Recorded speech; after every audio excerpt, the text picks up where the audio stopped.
They don't scream. They don't threaten. And sometimes they don't even raise their voice.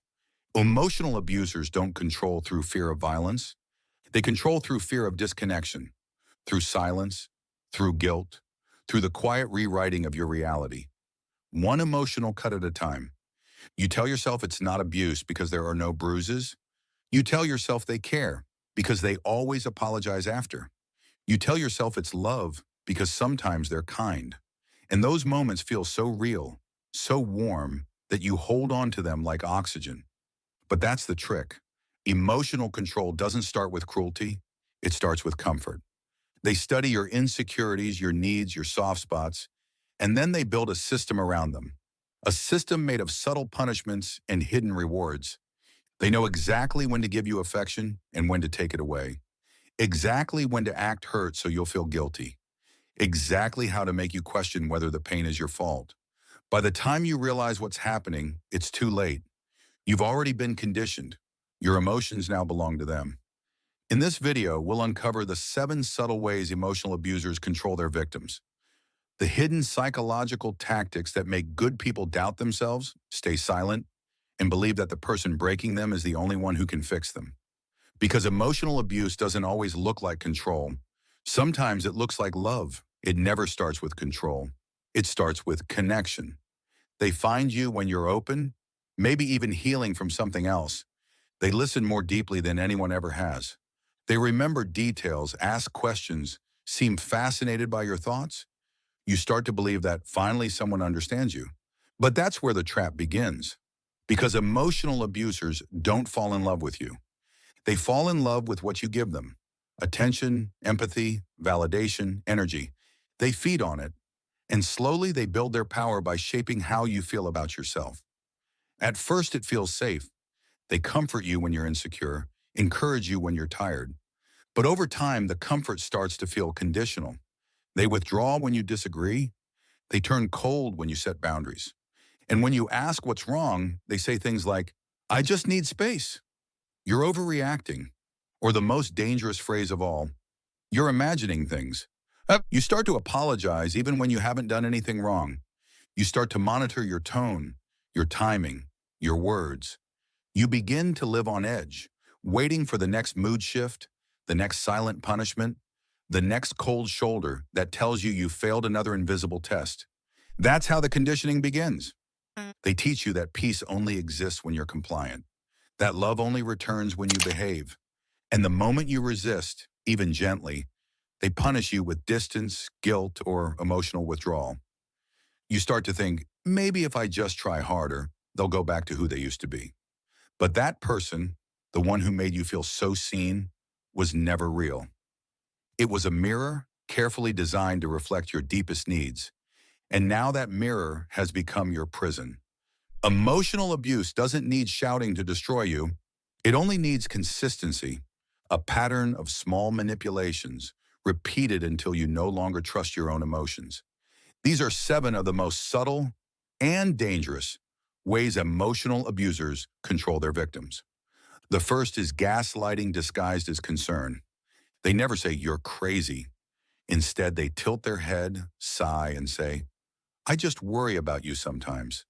They make you question your own memory or perception, not through rage, but through care. Soon you begin to wonder if they're right, if maybe your feelings are too intense. That doubt is the beginning of control. The second is emotional withholding. When you do something they dislike, they don't yell. They withdraw. They give you silence, distance, indifference.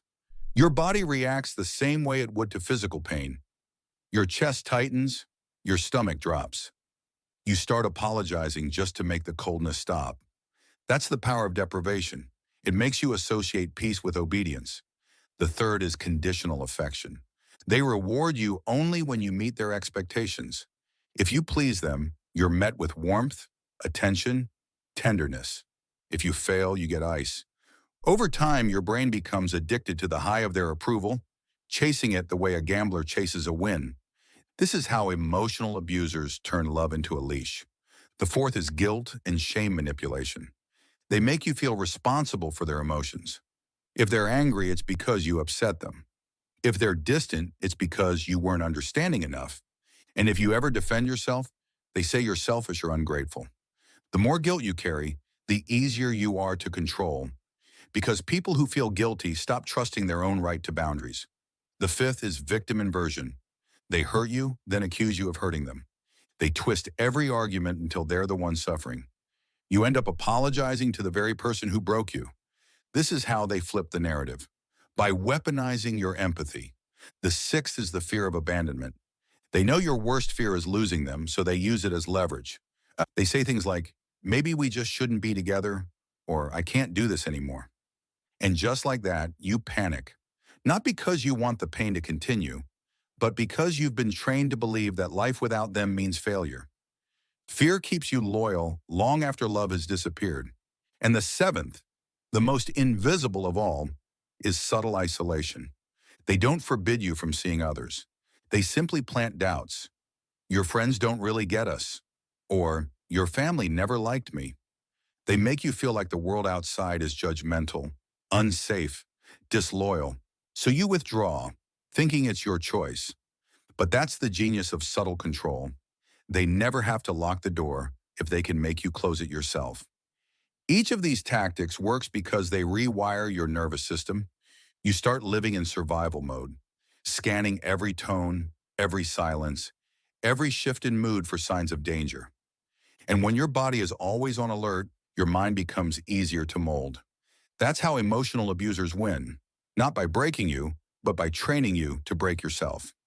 Most victims don't realize what's happening until they feel empty, like their emotions belong to someone else. That's not weakness. That's programming. And awareness is the first line of defense. Have you ever felt like you were walking on eggshells around someone you loved? Like every word, every breath, every expression had to be measured. Not because you wanted to please them, but because you were afraid to disappoint them?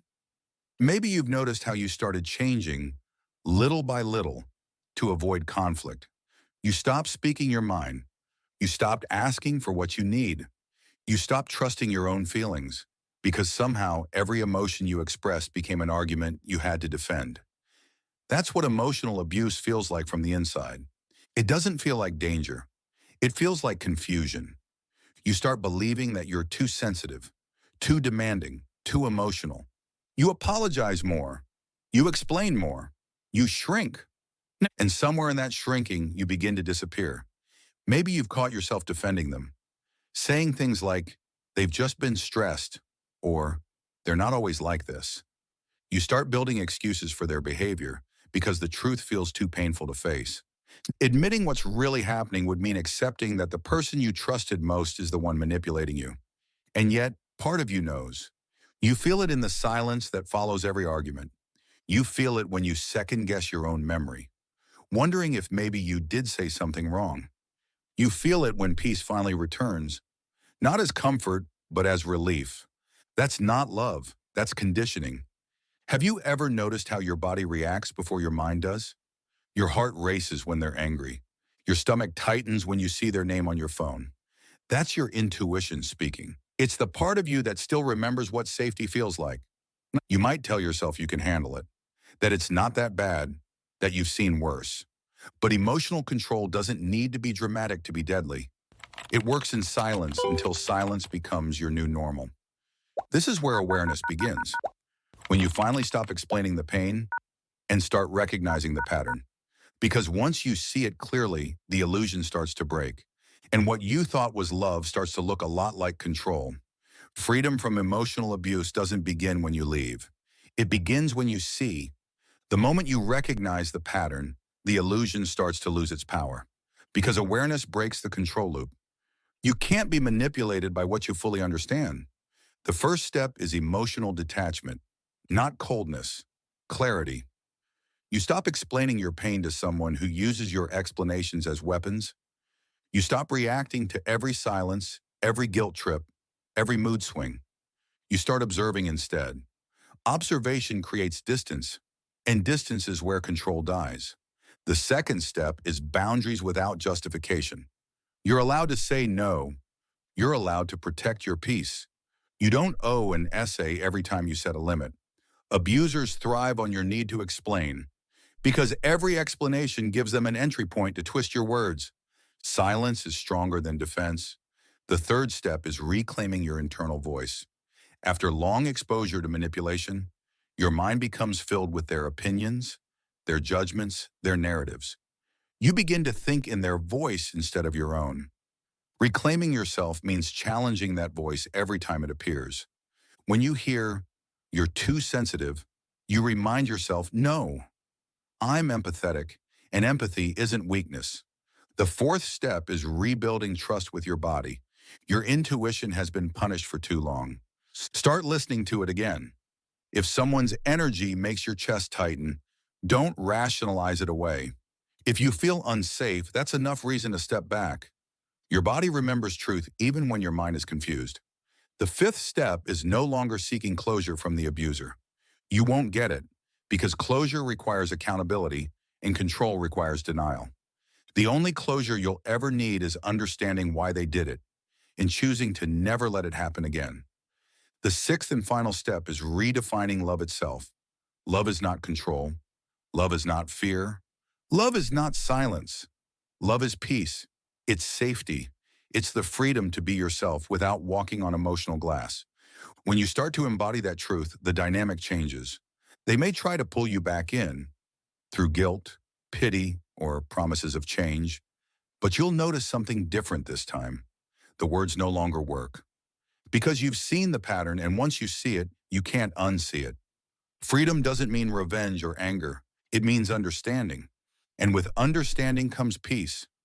Not the fragile kind that depends on someone else's approval, but the quiet kind that comes from knowing you'll never be controlled again. One day you'll look back and realize that it wasn't love that kept you there. It was confusion. It was hope. It was the belief that if you could just love them enough, they would finally see you, finally change. But emotional abusers don't change through love. They change when their control no longer works. And when you stop reacting, when you stop apologizing for your own existence, when you stop feeding the system, the game ends. You'll remember the silence that used to terrify you, the moments you begged for answers, the nights you blamed yourself for their moods. And then you'll realize that silence was never your punishment. It was your teacher, because in that silence you found something they could never control. Your awareness, the part of you that sees, understands, and refuses to be played again. You don't need closure from them. You don't need an apology. You don't need to prove your pain. You just need to remember who you were before they convince you to doubt yourself. That's where freedom begins. Not in fighting back, but in reclaiming your mind. When you choose peace over chaos, clarity over confusion, and truth over illusion, you take back every piece of yourself they tried to rewrite. And when they realize they no longer have access to your emotions, they lose their power completely. Because an abuser cannot survive where awareness exists. So remember this: they control through confusion. You win through clarity. Protect your mind, understand their game.